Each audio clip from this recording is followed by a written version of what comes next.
del globalismo dentro de Sudamérica, lo que quiere es eliminar identidades de los pueblos, las tradiciones, ya sea culturales, religiosas, y más acá en Sudamérica, el cristianismo que tiene mucho aporte en sí.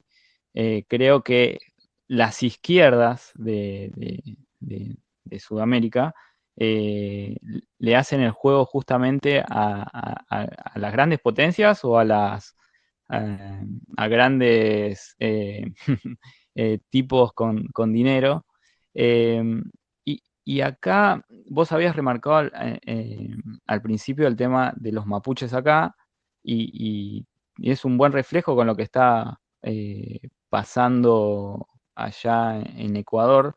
Acá la violencia de a poco se va incrementando. Y te quería preguntar en base a esto, en vista a la violencia que vos describís, ¿cuál pensás que es el objetivo de la nueva izquierda en el apoyo a este tipo de maniobras violentas y delictivas por parte de los indigenistas?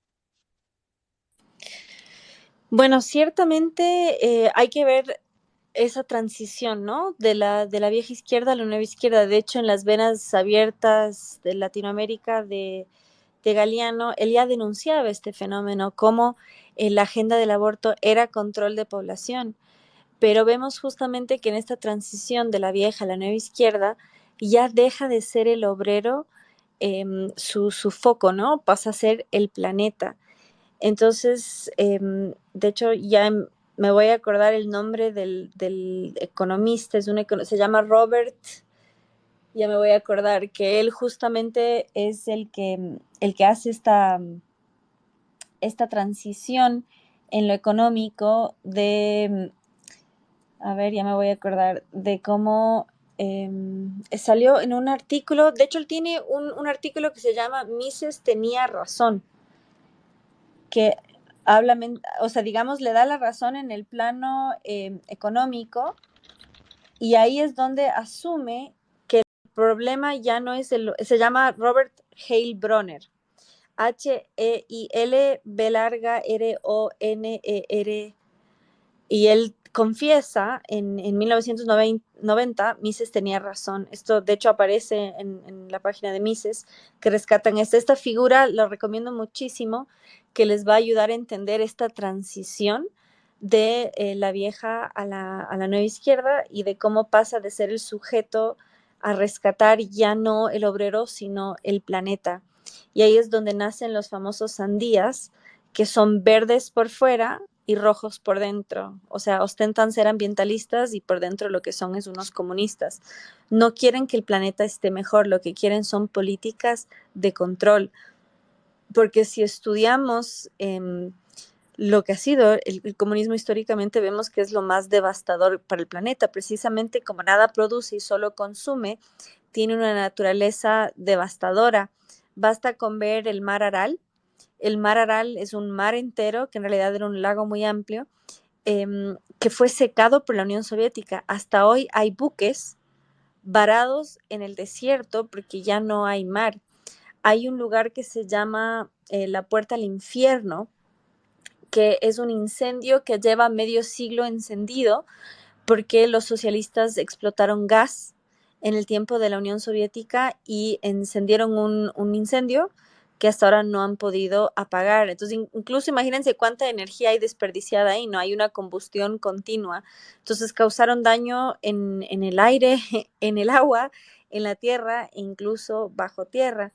Y respecto a tu pregunta de estas contradicciones, ¿no? Están al servicio de gente muy pudiente, y porque hay un discurso que se aprovecha mucho de esto, y que funciona, porque es hiper sentimentalista, ¿no? El discurso de la izquierda es súper sentimentalista, y la gran debilidad de la derecha es que es un discurso hiper racional. Por eso es justamente que solo funciona cuando llega al corazón de la gente, como es un Trump, como es un Bolsonaro, que tienen soluciones prácticas, pero propuestas emotivas.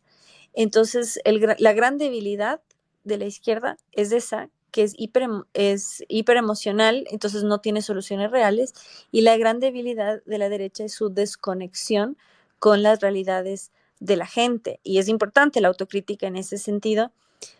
Recomiendo mucho a Jordan Peterson. Él habla sobre, bueno, él como psicólogo, él diagnostica el neomarxismo como enfermedad. Sin embargo, él habla de la necesidad de una izquierda más liberal en cuanto nos recuerda las necesidades de los más necesitados, valga la redundancia. Es decir, es importante que haya esa vocación de servir al más desprotegido. Y necesitamos de una derecha más conservadora para mantener las estructuras a flote. Entonces, no necesariamente se tiene que ser de dicha corriente, pero sí entender la lógica del otro y la psicología del otro, porque muchas veces desde la buena intención y del querer ayudar, tenemos gente absolutamente convencida que esa es la manera, pero vemos que no tienen soluciones prácticas. Y el indígena en ese sentido es presa fácil. ¿Por qué? Porque es el sujeto de opresión y calza perfecto en su retórica. Pero por eso es que digo que hay que rescatar las historias de indígenas prósperos. Por ejemplo, en Ecuador tenemos un indígena que es multimillonario, tiene un equipo de fútbol que se llama Mushukruna, y de hecho los jugadores de todos los colores salen con poncho y salen a jugar con poncho de Chibuleo, que es su pueblo. Y lo que hicieron en las comunidades indígenas es crear microcréditos. Entonces, y en ese sentido también le hicieron una alternativa a los bancos, ¿no? Que muchas veces sabemos caen en la usura y en un cobro desmedido de impuestos y etcétera. Y lo que hicieron fue desde una visión de prosperidad y sacar adelante a las comunidades, pero sin cobros excesivos y abusivos, y terminaron siendo millonarios y terminaron mejorando las condiciones de las poblaciones, y el fundador de esta asociación de microcrédito es hijo de una mujer que ni siquiera sabe español, o sea, de una población rural indígena. Y de hecho, en Buenos Aires hay un muchacho de origen quichua que es de la frontera con Bolivia, Héctor, un buen amigo. Él fundó un restaurante en la Villa 31. Entonces, en la misma Argentina hay historias de éxito. A mí me contactan todo el tiempo chicos wichí, por ejemplo, que dicen, nosotros no somos de izquierda, nosotros no pensamos así. Hay wichís, o sea, hay unos carteles preciosos de mujeres wichí defendiendo la vida, porque es totalmente antagónico a su cultura. Entonces, nuevamente, no mezclar indígena con indigenismo, sino más bien dar voz a cultura de trabajo, a cultura de esfuerzo, a gente que no tiene nada que ver. Porque otra cosa muy importante, hoy más que nunca hay que rescatar el campo, hay que rescatar los valores que hay en el campo, del esfuerzo, de la cosecha, de la siembra, ¿no? Porque vemos que, y ustedes lo habrán visto si van del campo a la ciudad, las ciudades son centros de adoctrinamiento progre, porque hay un alejamiento total de la naturaleza, de la vida, ¿no? De lo que es amanecer con el cantar del gallo, y eso nos desconecta de lo que es ser hombre, de lo que es ser mujer, y nos vuelve permeables a la ideología de género y tanta ideología antinatural.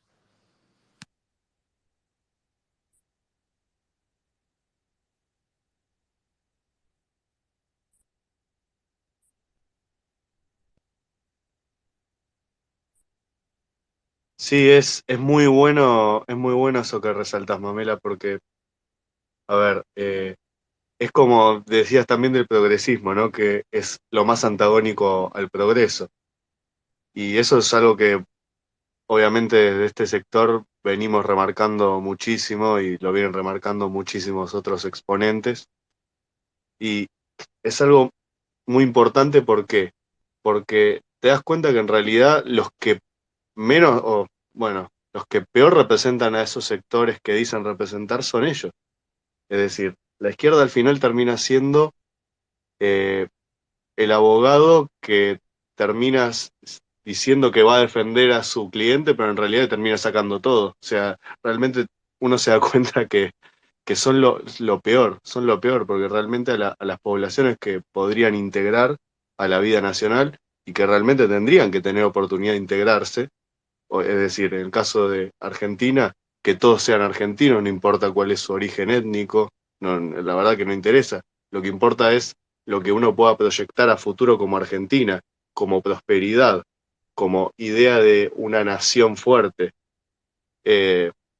Todo lo que se pueda proyectar en ese sentido requiere que uno integre a las distintas poblaciones en la nación.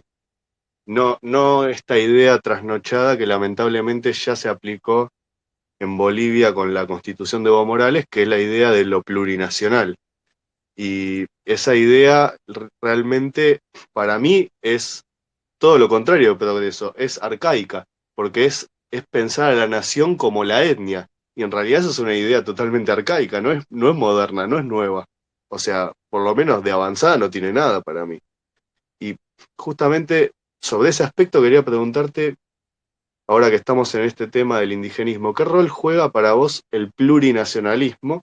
Que me gustó que lo mencionaste en otras oportunidades. ¿Qué rol juega en todo esto el plurinacionalismo y si lo ves cercano a que pueda pasar en otros países, como ya está ocurriendo embrionariamente quizá en Chile? Bueno, te agradezco muchísimo hacer esa pregunta porque de hecho es muy preocupante y lo viví en carne propia. Así como pasó en Bolivia, en Ecuador lo quieren hacer. De hecho, me invitaron hace un tiempo a participar de una agrupación indígena y éramos todos ecuatorianos y sin embargo había que poner tu nacionalidad al entrar. O sea, a pesar de ser todos del mismo país, teníamos nacionalidades diferentes, entonces cada uno ponía su pueblo indígena y yo puse criolla. No supe qué mejor poner. Y eso fue, digamos, anecdótico, pero ¿qué está pasando?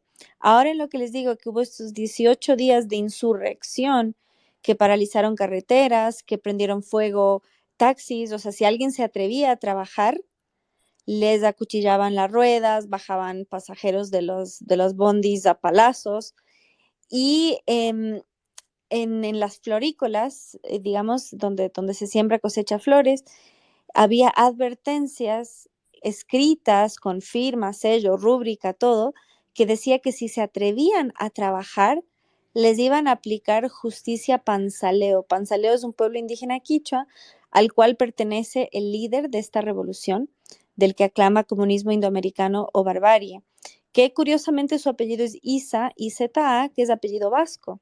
Entonces es muy curioso porque nos imponen que todos somos mestizos, pero ellos sí son puros. Y nos hablan de supuestas supremacías raciales, pero ellos sí se jactan de ser puros, tan puros que no están sujetos a nuestras leyes, tan puros que son una nacionalidad aparte. Entonces vemos que hay una doble moral, ¿no? Donde se impone el mestizaje a unos y se niega a otros. Y lo problemático ahí es que tienen un sistema de justicia con castigo corporal. A mí el 12 de octubre del 2020 me azotaron con ortiga, que es una planta espinosa que deja llagas en la piel. Y eso es justicia indígena. Y la justicia indígena permite tales castigos. Recientemente, cuando hubo esta insurrección de 18 días en el Ecuador, el partido correísta, que bien preguntó Cande, intentó derrocar al presidente por medio de un recurso constitucional que necesitaban 92 votos para destituirlo y tomar el poder. Además, les conviene tomar el poder porque son una organización criminal y así no van a ser ajusticiados. Pero ¿por qué menciono el tema de la justicia? Porque nosotros tenemos un partido indigenista, Pachacutic, y hubo una diputada, una legisladora, que no votó a favor de la destitución del presidente. Ella se abstuvo. Ella no es oficialista, no está de acuerdo con el gobierno, pero tampoco está de acuerdo con que se quiebre el Estado de Derecho y se destituya a un presidente elegido democráticamente, pero sobre todo no quiso ser cómplice del tirano exgobernante que tuvimos y su intento de golpe de Estado. Entonces ella se abstuvo y la intentaron asesinar. Está hasta ahora con cuello ortopédico y ella dijo, a mí no me pueden aplicar justicia indígena porque soy montubia.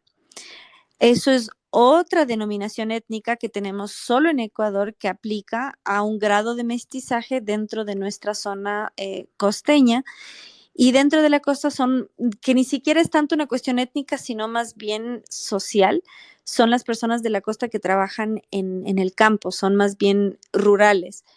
Entonces vemos que sucede esta justicia paralela en cuanto no aplica para uno por su etnia o por su situación geográfica.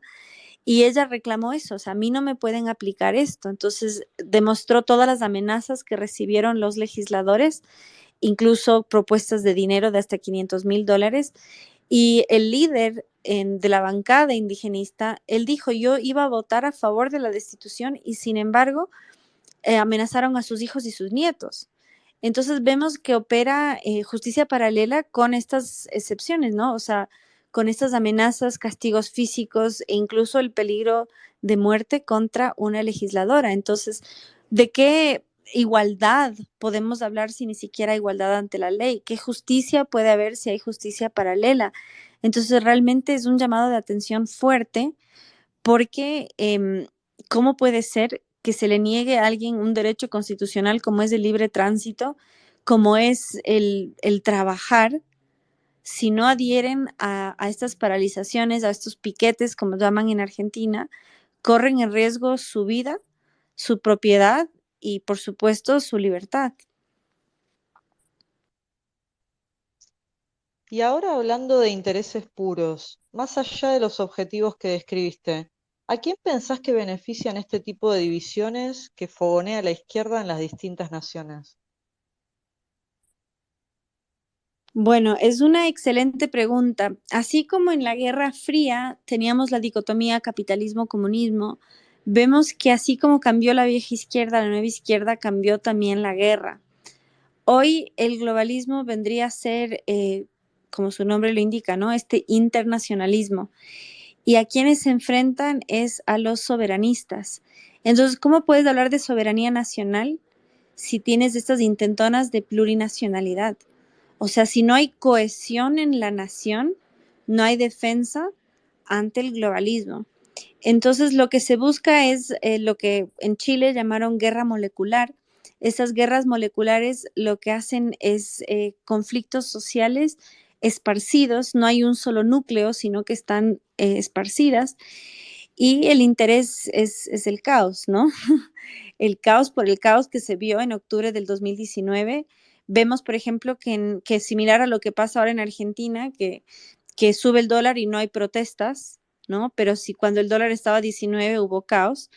De igual manera en Chile, supuestamente se detonaron las mal llamadas protestas, la insurrección de octubre del 2019, porque subió el pasaje del metro, ¿no? Lo que ustedes llaman el subte. Y ahora el presidente de izquierda subió el metro y no pasa nada. Entonces vemos que hay una impunidad masiva, ¿no? Entonces hay varios intereses, ¿no? Hay un interés geopolítico, hay un interés económico y hay un interés psicológico discursivo en cuanto ya no impera la razón. Y ahí nos da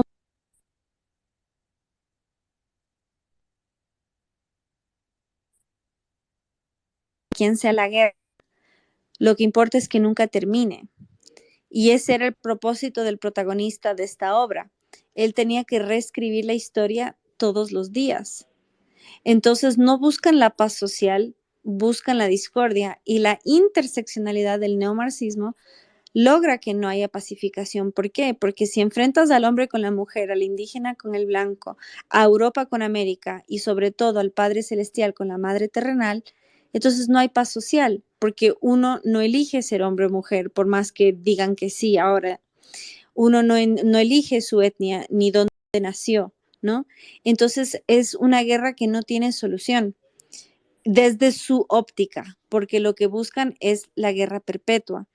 Entonces, por nuestro lado, lo que necesitamos hacer es justamente afirmar, porque justamente nuestro credo, nuestra cosmovisión, no es tribalista, precisamente porque creemos que todo ser humano tiene dignidad, porque creemos que quién fue tu padre biológico no define tu destino, como bien dijeron hace un rato, lo que importa es el ser argentino, no importa de qué color, ¿no? Entonces, eso es lo que debería importar y por eso es que debemos afirmarlo. Y en ese sentido, yo creo que nos hace falta una discursiva más rica en cuanto a historias de éxito de gente que salió adelante, que vino desde abajo, porque necesitamos ofrecer y brindar una óptica más positiva, porque realmente hay una imagen derrotista y la misantropía se alimenta de la desesperanza. En cambio, si brindamos esperanza, si brindamos vida, si brindamos prosperidad, que no es el mejor momento porque con la paralización económica que produjo la pandemia, ¿no? Fue muy difícil resurgir. Y sin embargo, sí podemos proyectar unidad, ¿no?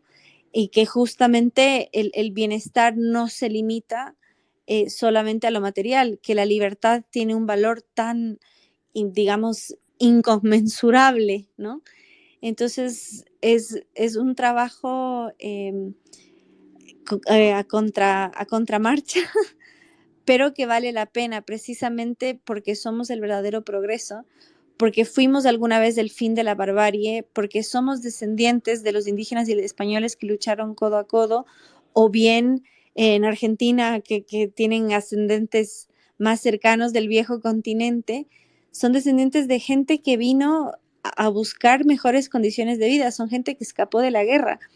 O sea, Argentina es un lugar tan rico, es increíble. O sea, yo siempre les digo y lo dije ahora en migraciones cuando me fui, ustedes se quejan de sus gobernantes, nosotros tenemos malos gobernantes y además terremotos. O sea, ustedes enfrentan todas estas crisis económicas y políticas, pero no tienen ciclones, no tienen tifones, no tienen huracanes, no tienen terremotos. A lo sumo tienen inundaciones. Pero nosotros, además de todo eso, tenemos terremotos. Entonces parece una broma, pero es real. De hecho, yo me quedé tanto tiempo en Argentina porque tenía la paz de que al día siguiente va a estar intacto mi edificio, porque realmente es desequilibrante enfrentar una crisis como esa y por eso más bien el vecino Chile siempre tuvo su fondo de emergencia y a pesar de ser tan sísmico salió adelante. Pero nosotros en Ecuador, en el socialismo del siglo XXI, nuestro presidente Rafael Correa decidió que el fondo de emergencia se iba a licuar en gasto corriente. Cuando hubo el terremoto devastador en el 2016, no había fondos. Y la sociedad civil se puso de pie, sacó adelante a la gente. ¿Y qué hizo el gobierno socialista? Puso sellos del ministerio en toda la ayuda humanitaria. Y agradezco, Argentina proveyó 9 toneladas de ayuda humanitaria que ayudamos muchísimo a los migrantes. Yo me di el trabajo de poner una firma en cada lata, en cada bolsa, para que sepan que era sociedad civil y no el gobierno. Entonces, realmente, aún en las peores situaciones somos capaces de hacer el bien, pero vienen estos burócratas y lo acaparan todo, justamente porque nada producen y solo distribuyen y como parásitos que son, se apropian de lo que no es suyo. Entonces, tenemos una tarea difícil, pero realmente Argentina está echando mucha luz para el mundo, precisamente porque son resistencia, porque lograron que la libertad se ponga de moda de nuevo y sea tendencia, ¿no? Entonces yo les invito en ese sentido a amar lo que son, de dónde vienen, porque realmente Argentina es increíble y toda Hispanoamérica lo es. ¿Por qué? Porque por ahí algún acento o algo dije medio raro, pero en general nos entendemos perfectamente y corremos con la ventaja que desde México hasta la Patagonia, el Caribe y la Madre Patria nos entendemos y tenemos un deber cívico y moral de contrapeso a todo lo que está pasando. ¿Por qué? Porque la revolución sexual que trajo este libertinaje en la década de los 60, 70, de México para abajo no trajo aborto. ¿Por qué? Porque de México para abajo tenemos un respeto a la familia y sobre todo la figura materna que no existe en el resto del el llamado Occidente. Y nosotros no somos menos, no somos retrógradas, muy por el contrario, somos descendientes de quienes pusieron fin a la barbarie y por eso mismo es que debemos honrar ese legado. Alguna vez lo hicimos y lo volveremos a hacer. Todo esto que nos promete el progresismo no es progreso, es el retroceso a la peor barbarie, es sacrificar a criaturas del planeta, es volver al tiempo del sacrificio ritual, que para que deje de llover, que por cierto, no todo esto que está pasando en Canadá, que nunca encontraron los cadáveres de esos niños, pero ¿saben qué cadáveres sí encontraron? 227 niños enterrados vivos por el pueblo Chimú, al norte de Perú, en 1480 para detener la lluvia. Es decir, ya había cambio climático, no paraba de llover. Entonces, ¿qué hacían? Sacrificar seres humanos. Y como con los adultos no bastó, sacrificaron niños también. Entonces, realmente genera escándalo cuando conviene, pero cuando no, no. Entonces, hay que recordar que nosotros venimos de quienes pusieron fin al derramamiento de sangre inocente y por eso tenemos una responsabilidad tan grande. Hoy en día solo se habla de derechos y no de deberes. Y esa es la transición de ser un adolescente a ser un adulto, porque lo que quiere la izquierda progresista es que seamos adolescentes perpetuos pidiéndole permiso a papá Estado. Ellos no piden libertad, no claman libertad, sino dependencia. Y justamente lo que condenan al indígena es a esa servidumbre perpetua, lo que buscan ahora Trudeau.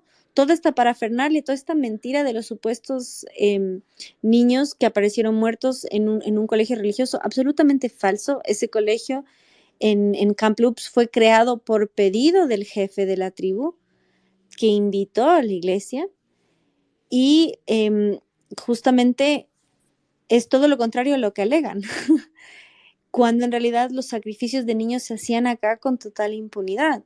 Entonces vemos cómo solo cuando conviene genera esa sensibilidad. Y por eso es que tenemos ese llamado tan importante a ser verdaderamente adultos, a ser verdaderamente responsables, a hablar no solo de derechos, sino también de deberes, y justamente saber el deber que tenemos de contrarrestar todo este fenómeno en honor a nuestros ancestros y en defensa de las generaciones futuras. Hay algo que venís describiendo, la verdad, coincido en todo. En esto de que la izquierda y, bueno, la mayoría de la socialdemocracia son burócratas que quieren, parece, barrer con lo que capaz, con la identidad nacional de los países y quieren instalar, digamos, lo que ellos piensan que es lo correcto. Eh, y, y algo que quedó, o más o menos quedó en evidencia con todas las medidas que se fueron tomando estos 2 años de cuarentena y todo esto de esta pandemia, eh, que no les importa la libertad de los individuos, o lo que piense una persona, 10 personas o millones, sino que ellos, con tal de instalar su verdad, eh, pueden llegar a barrer con las libertades individuales.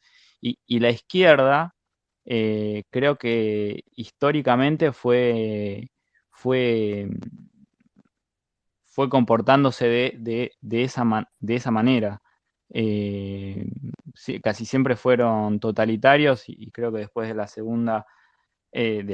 después de la caída del muro de Berlín, se reconfiguraron en estos socialdemócratas progres, que lo que parece que ocultan es ese totalitarismo, pero tienen ese afán de creerse unos iluminados, y ser mejores que los demás, e instalan encima también, lo veo mucho acá en Argentina, eso de mediante ONGs y todo eso, tratan de pobrecitos a los que ellos dicen defender, no los sacan ni les cambian en nada la vida, y mediante sus ONGs o los burócratas de turno, acá el kirchnerismo se la pasó resaltando durante todo su gobierno a los pueblos indígenas y todo eso,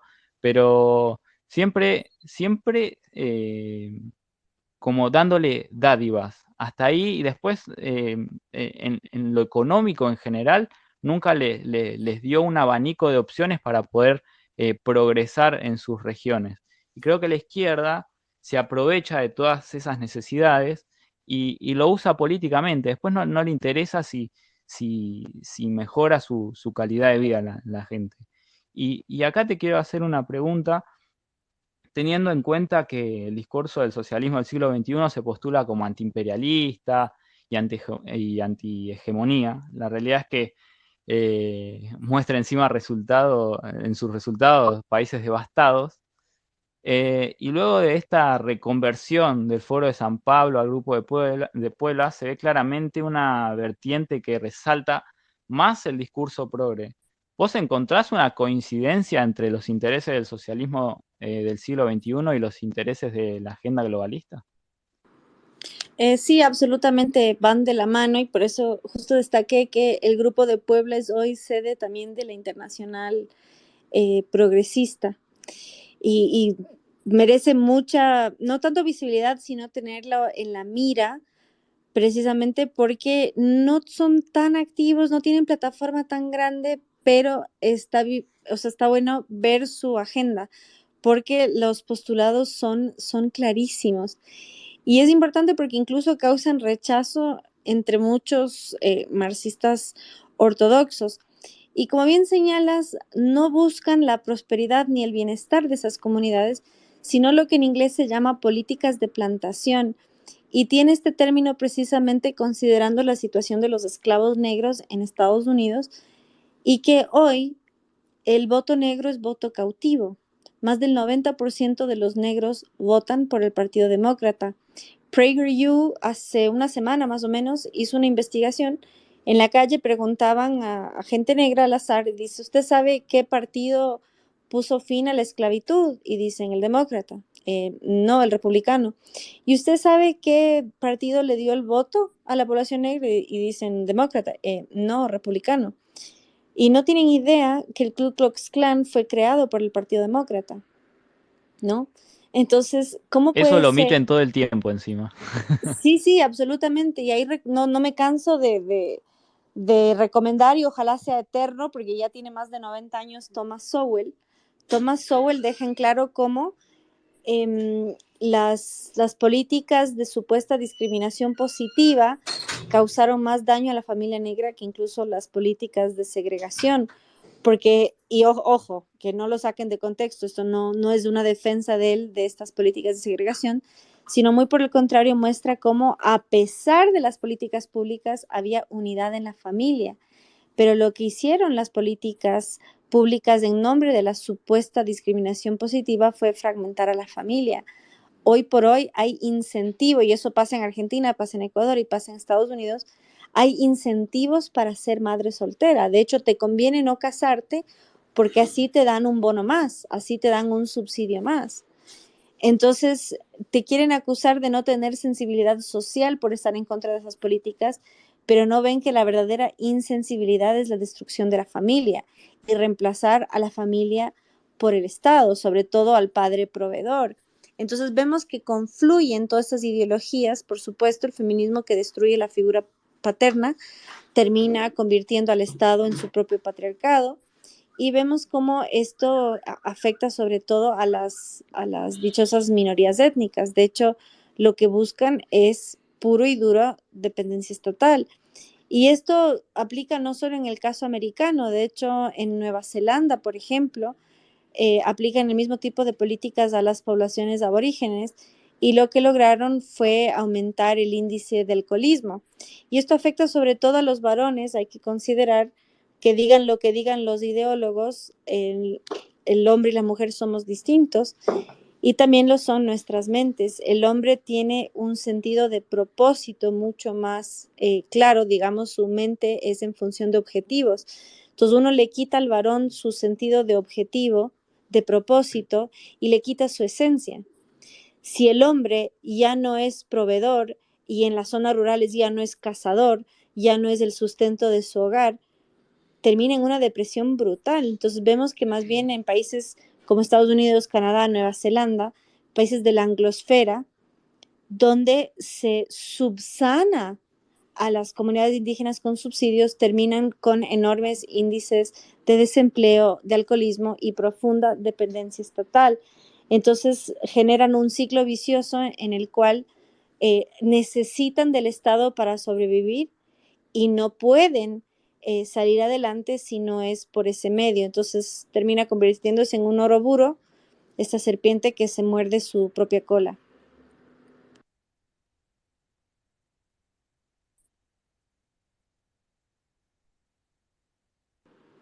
Por si acaso, cuando hago silencios para ceder la palabra. No, está bien, está bien. Pensé que se te había cortado, pues, a ver, nos están mandando mensajes de que a veces se corta la transmisión.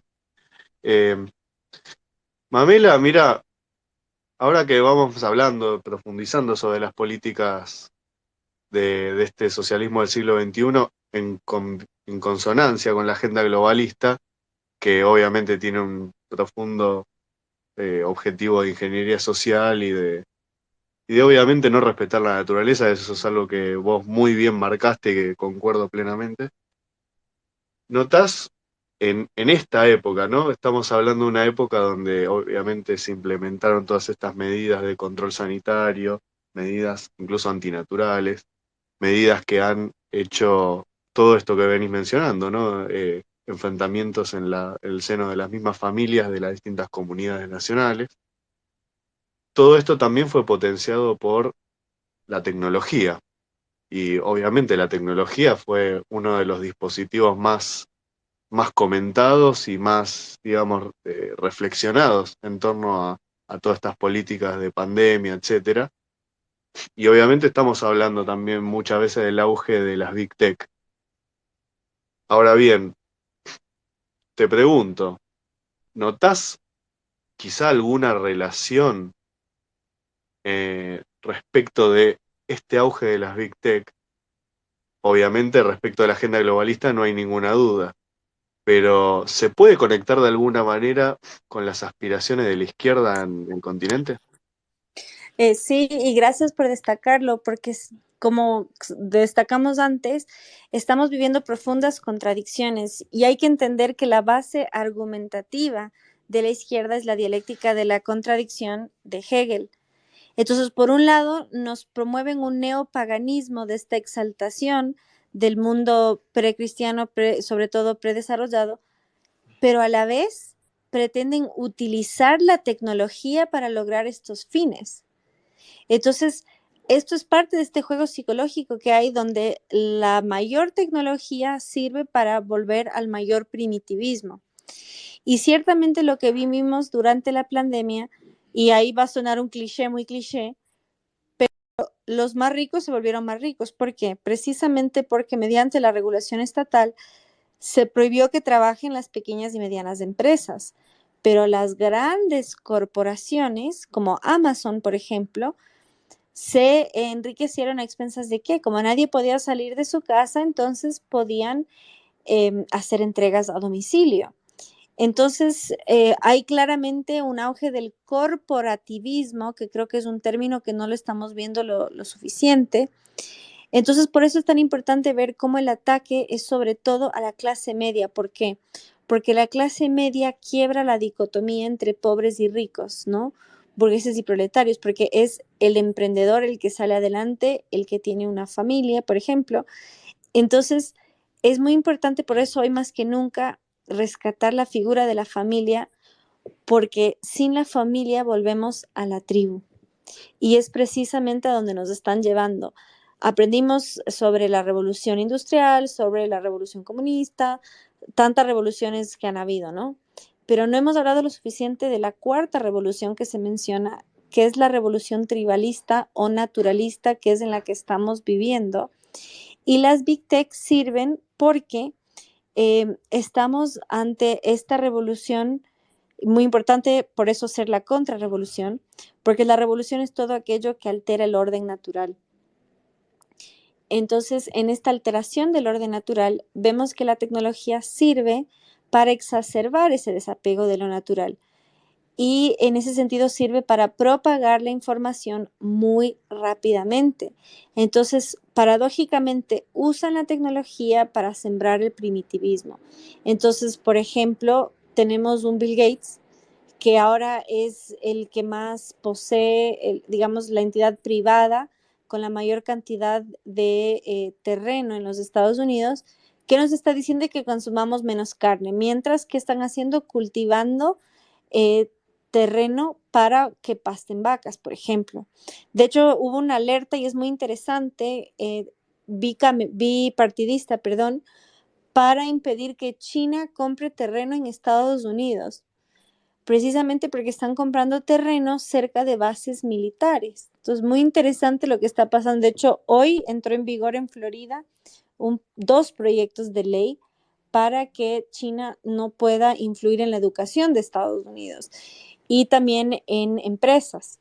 Entonces, estamos viendo cosas interesantes que pasan a nivel legislativo y claramente las Big Tech están tomando un control bastante excesivo. De hecho, tanto Facebook como Google admitieron que intervinieron en el plebiscito que hubo en Irlanda respecto al aborto. Los Caballeros de Colón hicieron un video increíble. ¿Por qué? Porque en Irlanda era prohibido el acceso a información pro vida. Entonces la gente votó en un plebiscito y gana la democracia y la fiesta de la democracia, como dicen en Argentina, pero la gente votó sin saber por lo que votaban. Los Caballeros de Colón hacían entrevistas a la gente. Y ¿usted sabía que las criaturas no son enterradas, sino incineradas? O peor aún, entregadas como material genético para experimentos. O sea, la gente, cuando se enteraban todo lo que pasa en la industria del aborto, no solo decían que hubiesen votado en contra, decían que se arrepintieron o peor aún que se avergonzaban de ser irlandeses. Entonces ya ha sido llamada la atención de las Big Tech, testificaron Zuckerberg, los de Twitter, los de Google, todos, porque el Senado, sobre todo desde el ala conservadora de Estados Unidos, los increpaban por su intervención en las elecciones. Y dato curioso, Hulu, Hulo, esta empresa de televisión y películas, no me acuerdo cómo se llama en este momento, dijo que al contrario no va a promover políticas, o mejor dicho, propaganda demócrata a favor del aborto ni del control de armas. Entonces, más bien está surgiendo esta contraparte, ¿no? Que están diciendo que no van a ser propagandistas. Entonces, es interesante lo que pasa. Y de hecho, ahora con el tema de la revocación de Roe versus Wade, del fallo en Estados Unidos, hay todo un listado de empresas, o mejor dicho, de corporaciones, porque creo que es importante la nomenclatura, ¿no? No confundir una empresa familiar con una mega corporación, y que dijeron que van a financiar los viajes de sus empleadas para que puedan practicarse abortos. Entonces ahí hay que ver nuevamente desde el plano cultural que lo que dan a la persona no es un valor, sino un costo, y le sirve más una empleada que no tenga hijos a que sí. Entonces más vale que tenga más tiempo para trabajar y menos para criar. Entonces más vale financiarle que mate a sus hijos a mejorar sus condiciones laborales. Entonces, claramente las Big Tech tienen digamos, un rol clave en todo esto, y por eso, reitero, hay que hablar más de corporativismo. Cedo la palabra. Incluso Justin Trudeau, ¿no? También invitó a aquellas mujeres americanas a abortar a Canadá. Sí, gracias por destacarlo. Y no solo eso, sino también al sur de la frontera están haciendo todo un esquema de políticas públicas para que las migrantes puedan hacerlo. Y no es un dato menor. Yo publiqué la entrevista a un patrulla fronterizo en Estados Unidos. Las niñas centroamericanas que cruzan la frontera en Estados Unidos cruzan con la pastilla de emergencia por todo el abuso sexual que hay en la frontera. Entonces, muy importante también ver eso, porque eso también está en la agenda, estas olas masivas de migración instigada y cómo sufren los niños. Hay niños en venta. ¿Por qué? Porque si uno cruza con un niño a la frontera, es más probable que lo dejen pasar. Y lo que hacen estos asquerosos, les escupen a los niños en la boca para cuando les hagan la prueba para ver si son de la misma familia, les salga el mismo ADN. O sea, pasan unas atrocidades en la frontera sur y en lugar de mejorar las condiciones de vida de esa gente, están empeorándolas. Entonces, de hecho, Kamala Harris no tuvo tanta visibilidad, pero se reunió hace pocas horas con un grupo de personas con discapacidad para decirles que están en riesgo porque no van a poder abortar. Entonces, vean cómo la eugenesia es tan frontal. No es solo para las minorías étnicas, es también para las personas con discapacidad, ¿no? Entonces, realmente vemos que lo que buscan es recortar costos y no dignificar a la persona. Y ciertamente Trudeau es el peor ejemplo, bueno, el mejor en cuanto visibiliza y peor en cuanto a lo que hace de toda esta agenda. O sea, todo lo tiránico que ha sido respecto a la tiranía sanitaria y claramente con esta agenda. De hecho, ya están promoviendo en Canadá la eutanasia contra los pobres. O sea, nos quieren hacer creer que es una decisión personal que hay que respetar, pero lo que nos están clamando es que un médico que juró salvar vidas mate y que en lugar de acudir a una persona que necesita, y en eso ha sido muy astuto Vox en España, promueven cuidados paliativos, o sea, en lugar de dar muerte a la gente, darles mejor condición de vida, que sufran menos, que sea más llevadero. Pero vemos que en países como Holanda una simple depresión ya es motivo suficiente para la eutanasia. O sea, en lugar de apoyar y ayudar a las personas que sufren, se promueve matar. Y ahí nuevamente entramos en el tema dialéctica de la contradicción. O sea, nos quieren hacer creer que dignidad es depender del Estado. Y Chile ahí es clave. En Chile cambiaron el nombre de la plaza a Plaza Dignidad y ahora dignidad es depender del Estado. Entonces, hay digamos, están trastocando los valores y nos están, o sea, si ya la vida no es un premio, entonces la muerte ya no es un castigo, ¿no? Quienes defendemos la legítima defensa sabemos que solo es válido arrebatar la vida de otro en defensa de la propia. O sea, ¿cómo puede ser que se abolió la pena de muerte, pero pedimos reinstaurarla para inocentes? Que en lugar de sanar pacientes, matarlos. Y ya no solo aplica por condiciones de salud, sino ya por condiciones económicas. No les bastó con matar al pobre antes de nacer, quieren también matar al pobre nacido. Entonces, por eso debemos ser más astutos en el discurso y mostrar quiénes son los verdaderos clasistas, quiénes son los verdaderos racistas e incluso capacitistas en cuanto a la discriminación a la persona con discapacidad. Cedo la palabra. Por otro lado, Mame, ¿cómo ves el escenario en Brasil? ¿Cuánto hay de fake news a favor de Lula y cuánto hay de riesgo real que Bolsonaro pierda la elección, con todo lo catastrófico que sabemos que eso sería? Bueno, basta con ver la situación en las calles. Todos los domingos o sábados que Bolsonaro hace las motociatas o las motocicleadas, que ya no solo suceden en Brasil, sino incluso ya lo hizo en Emiratos Árabes Unidos y en Orlando, Florida, en Estados Unidos, el apoyo es multitudinario. Mientras que vemos que Lula da Silva sale con custodia, que no convoca multitudes y por eso es tan importante el tema del voto auditable, que lucha que no ha logrado ganar todavía Bolsonaro, porque además en Brasil hay lo que llaman la dictadura de la toga, o sea, la Suprema Corte o el Supremo Tribunal Federal está totalmente en contra de los 11 magistrados, los 11 jueces, 7 son comunistas de línea dura. Los otros 3 son socialdemócratas y solo uno fue elegido por Bolsonaro. Entonces, está bastante complicado el escenario, pero vemos tal apoyo para el presidente Bolsonaro en las calles que va a ser muy difícil de manipular esos datos. O sea, si han ido, tuve el privilegio de estar, si han ido a Brasil, van a ver el apoyo masivo que hay, la bonanza económica que hay. De hecho, en la pandemia, Brasil destronó a Argentina como mayor exportador de carne. ¿Por qué? Porque apostó por la libertad. Lograron que el 1 de mayo ya no sea el día del derecho a trabajar, sino de la libertad de trabajar. ¿Por qué? Porque en el confinamiento no querían dejar trabajar a la gente y el presidente garantizó la libertad de trabajar. Entonces realmente hay que ver cuán funciona, así como son funcionales las Big Tech, también los medios masivos de noticias. Veamos la revista Time. El presidente Bolsonaro ganó persona más votada del año, pero abrumadoramente, porque fue por voto popular y a nivel internacional. ¿Y qué pasó? La revista Time no lo eligió a él, porque aparte quedaba segundo Trump. ¿Y qué pasó?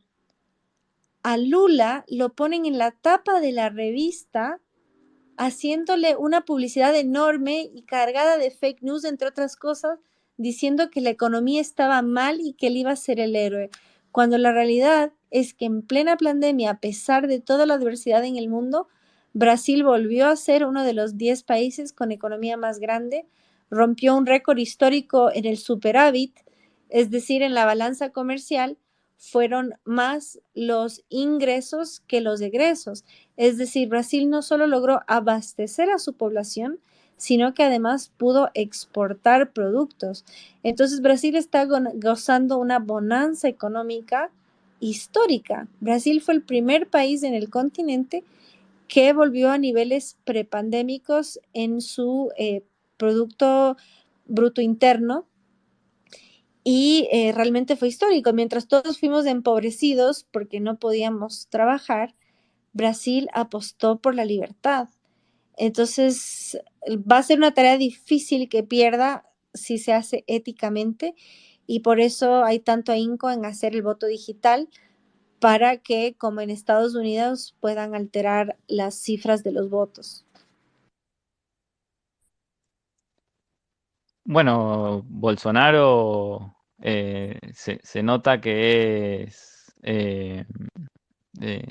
la verdad es alguien que sí piensa en su pueblo, y a contrapartida de muchos, poniéndolo a Alberto Fernández acá en Argentina como ejemplo, que no pensó en nosotros y nos encerró, a muchos los hizo quebrar, a la gran mayoría, dándoles una ayuda eh, de migajas prácticamente. Y la verdad yo celebro que en Brasil haya funcionado el libre mercado, haya seguido funcionando la economía, haciéndola repuntar por más de que el mundo haya también estado parado, los gobernadores de Brasil también hayan puesto varias restricciones. Y en eso, digamos, dentro de esas pujas entre los estadistas o dirigentes políticos que piensan en el bienestar de su sociedad, en el planteo hecho por varios exponentes de la nueva derecha en sintetizar la lucha en la lucha en el mundo entre patriotas o soberanistas versus globalistas, ¿considerás que es importante recuperar la defensa de la soberanía y la patria para el sector de la nueva derecha, liberándolas de las manos demagógicas y falaces de la izquierda?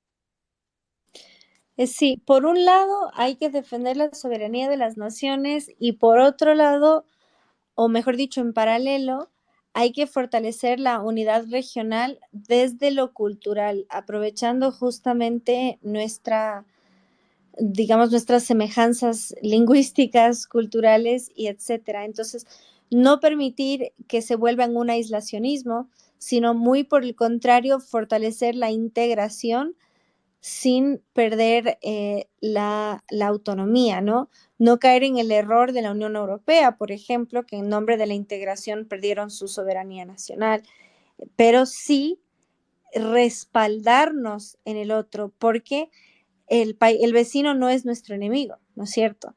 Entonces, no caer en ese chauvinismo, no sé si se entiende, evitar caer en ese chauvinismo y más bien entender la diferencia entre globalismo y globalización. Y recomiendo en ese sentido ver el documental España, la primera globalización, para ver esa diferencia, porque hay gente que termina siendo antagónica a ambas. Y no es la realidad, porque muchos países no son autosuficientes, más bien necesitamos del otro y queremos tener la libertad de comerciar con el otro sin perder nuestra soberanía como naciones. Y ver que la soberanía es mucho más profundo que solo a nivel nacional. También es importante en ese sentido aspirar a tener al menos un pedacito de tierra y tener esa soberanía también a nivel familiar en cuanto a nuestra alimentación y hidratación, por ejemplo, más si volvemos a estar encerrados de nuevo. O sea, en las ciudades quedamos tan vulnerables, tan dependientes, y por eso realmente yo creo que hay que voltear la mirada hacia el campo, no me canso de decirlo, y de aspirar a tener nuestro pedacito, y porque vemos justamente que hay grandes inversiones que nos lo quieren arrebatar, y porque la soberanía es mucho más profundo que solo la nación, digamos, en abstracto o bien en sentido más amplio. La primera nación es más próxima, digamos. Entonces, y también predicar desde el ejemplo, ¿no? Tanto hablamos de soberanía, pero yo soy hiperdependiente. Entonces, creo que hay que ver en lo pequeño y en lo grande. Sí, digamos, sin soberanía personal, menos que menos podríamos pensar en una soberanía nacional, ¿no?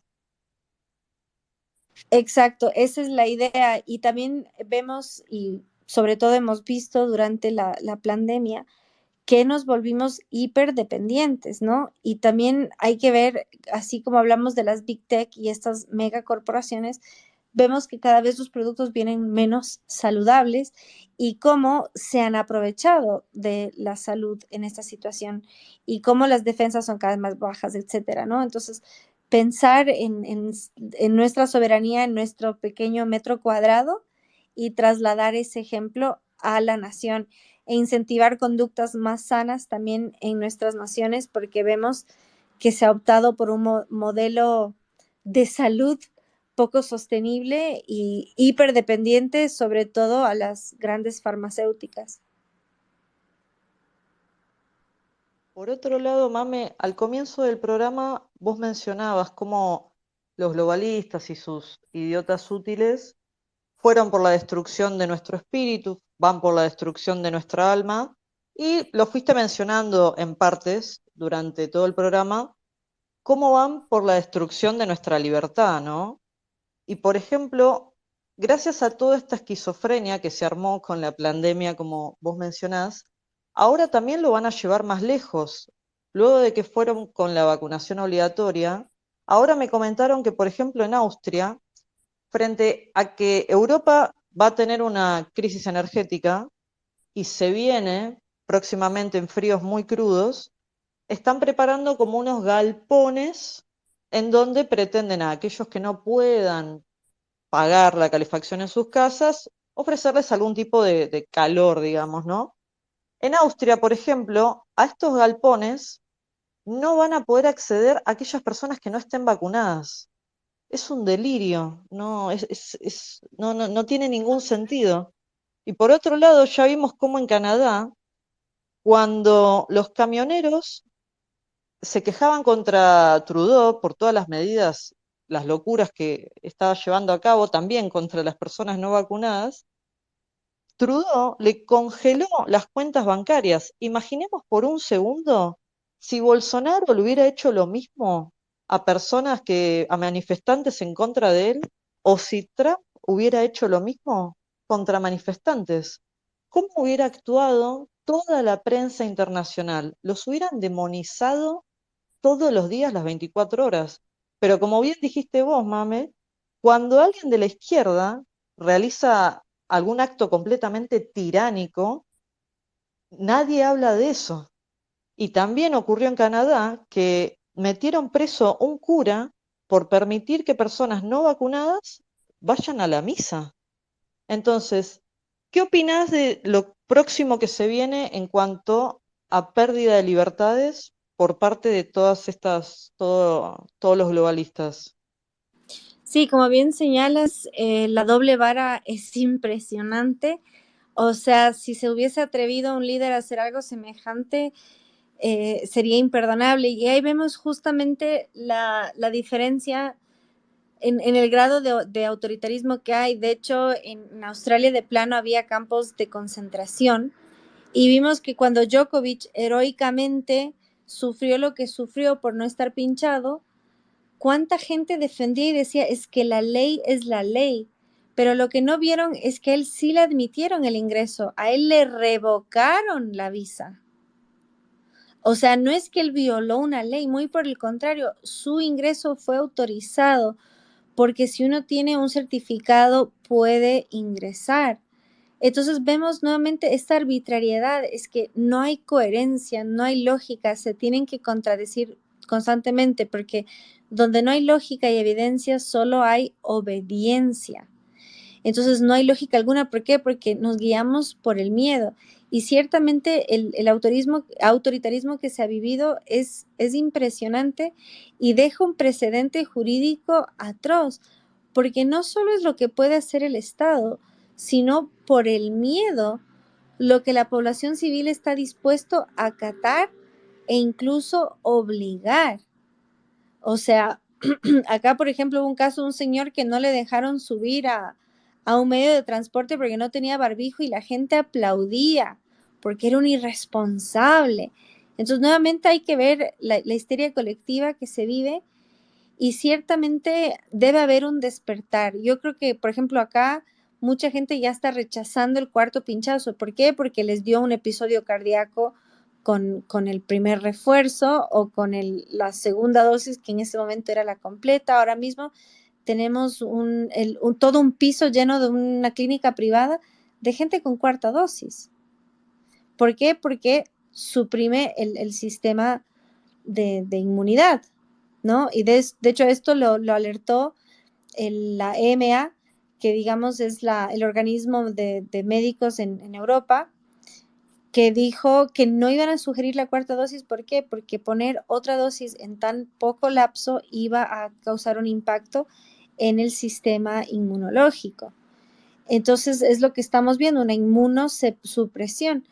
Pero si uno se atreve a cuestionarlo, y realmente nosotros que estamos en la batalla día a día, es el tema que más rechazo genera, que más reacción genera, pero es cuestión de dar el ejemplo y la gente, aunque las masas se escandalicen, cada vez es más gente la que va a despertar. Entonces realmente hay que alertar los peligros que existen. Ciertamente Austria ha sido orwelliana, Nueva Zelanda ha sido particularmente orwelliana, y ni se diga Canadá, que bien hiciste, Candela, en marcar este antecedente que congelaron hasta las cuentas bancarias, que qué tiene que ver. O sea, ¿acaso se transmite por medio de una transferencia el virus? O sea, es realmente insólito, y en ese sentido, por eso es tan importante el triunfo de Bolsonaro, porque él ha sido frontal en esto. O sea, él no se pinchó, y por eso cuando hizo una visita como jefe de Estado a Nueva York, tuvo que comerse un hot dog, un pancho en la calle, porque no pudo entrar a ningún restaurante. Entonces realmente hay que destacar estas grandes figuras que han resistido a la tiranía sanitaria, hacerles eco y dar visibilidad a todos los atropellos que hubo, hay y habrá, para que cesen, porque realmente es insostenible, y vemos que además el impacto económico es brutal. Hemos sido empobrecidos, y no ha sido por ningún beneficio, porque vemos que más bien esto no va a parar. Ya la Organización Mundial de la Salud lo dijo, va a pasar de pandemia a endemia y va a ser como la gripe. O sea, no importa cuántas barbijos o mascarillas nos pongamos, esto va a continuar, y es tiempo más bien de ganar resistencia, de fortalecer nuestros cuerpos, y justamente con conductas sanas, nuevamente con esta soberanía, primero alimentaria, dentro de lo posible, ¿no? Tener alimentos sanos y no depender solamente de la industria farmacéutica, que tiene una confluencia cada vez más grande con papá Estado. Cedo la palabra.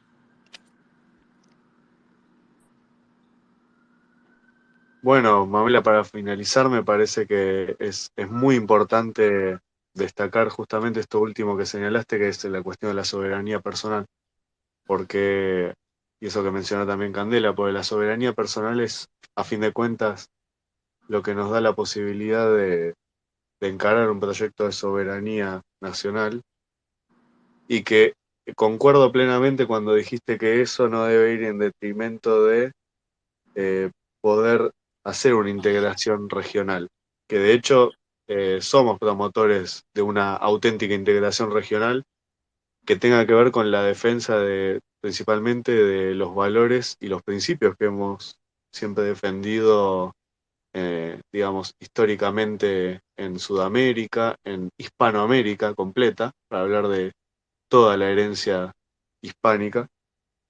Y es muy importante en ese sentido hacer una integración porque responde a quizá lo que planteaste al principio. Tenemos un enemigo común que nos ha dividido desde un comienzo y justamente recuperar el sentido de unidad, al menos en la defensa de lo común, me parece que es fundamental. Así que te agradecemos muchísimo por haber estado en este espacio, la verdad que fue enorme. Y bueno, te cedo la palabra para que cierres con lo que quieras. Bueno, primero disculpen por la falta de síntesis. Gracias por el espacio, a la orden en lo que pueda servir y ciertamente necesitamos ser muy valientes en esta lucha, saber que nos vamos a tropezar no solo con enemigos externos, sino también con internos. Y en ese sentido sugiero no solo no tomar la cosa personal, no solo contra uno, sino por parte de la persona, porque el mal en sí es el mal a combatir y más bien ver la capacidad del bien en el otro y encaminarlo hacia ese mismo bien y también reconocer la capacidad del error en uno para estar en un proceso de mejoramiento continuo y para que esa misma soberanía comience en la persona y no caer en ese aislacionismo tampoco, ¿no? Saber que si bien podemos cooperar, también debemos dar el ejemplo en cuanto a todo lo que podemos producir y saber que tenemos la riqueza de entendernos bajo una lengua común, bajo una cultura común y que esa verdadera diversidad sea nuestra primera fuente de riqueza y que a su vez esa unidad nos fortalezca ante el enemigo común. Seamos la luz del mundo y la sal de la tierra, no solo para incomodar, sino también para cicatrizar, porque hay muchas heridas abiertas y justamente por el amor que tenemos a la vida, a nuestra cultura, a nuestra civilización, es que debemos estrechar esos puentes para llegar al otro que ha sido manipulado, que ha sido abusado y que ha sido instrumentalizado. Así que ánimo, a la orden en lo que pueda servir, viva la libertad, viva la hispanidad y que no decaiga. Bueno, hasta acá llegamos por hoy. Les agradecemos a todos los que estuvieron del otro lado acá en Twitter, así como también a los que estuvieron por Twitch. Por supuesto, nuevamente, muchísimas gracias, Mamela, por haber estado. Fue un enorme placer haber charlado con vos. Síganla en sus redes, Mamela Fialo Flor, en Instagram, Facebook, Twitter, etcétera. No se olviden de seguirnos también a nosotros en nuestras otras redes, el canal de YouTube Causa Argentina, donde yo aviso, he leído que algunas personas tuvieron problemas de conexión. Este programa fue grabado y será subido en los próximos días a nuestro canal de YouTube Causa Argentina. Y pueden seguirnos como Causa-Argentina en Telegram, Twitch, Getter e Instagram también. Nos vemos la semana que viene y buenas noches a todos.